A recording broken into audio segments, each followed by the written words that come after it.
Сайн байцгаана уу Шведийн монголчуудтай энэ өдрийн мэндийг хүргэе.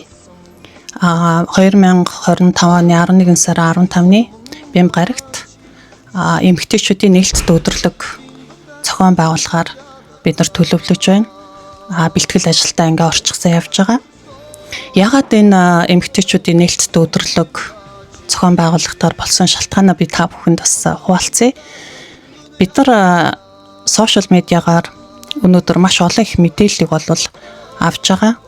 Гэхдээ бид нар мэдээлэл авлаа гэж тэрийгээ бид нар мэдлэг болгоод тэрийгээ бид нар амьдралтаа хэрэгжүүлж байгаа нь бас миний хувьд бол энэ дээрээ дутагдaltaй байгаа.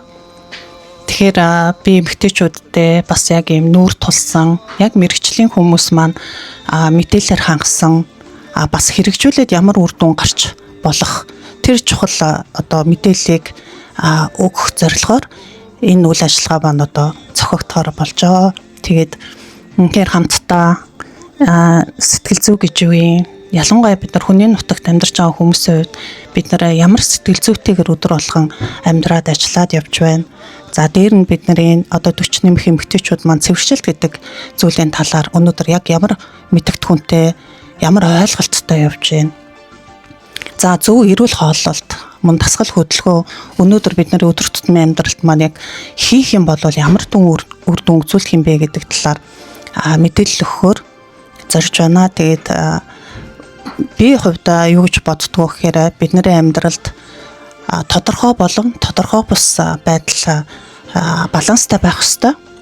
Хэрвээ тодорхой биш байдал бидний амьдралд давмгаалах юм бол өнөөдөр бид нар яриад байгаа стресс гэдэг зүйл маань аяндаа бас бий болдог. Энэ стресснээс болоод бид нар гарч байгаа сөрөг үр дагаврыг бид нар амьдрал дээр бол харж байгаа. Тийм болохоор өнөөдөр энэ тодорхой байдлыг бас илүү нэмэгдүүлэхийн тулд энэ мэрэгжлийн хүмүүсээрээ дамжуулан бид нар мэдээлэл өгөх хүсэлтэй байна.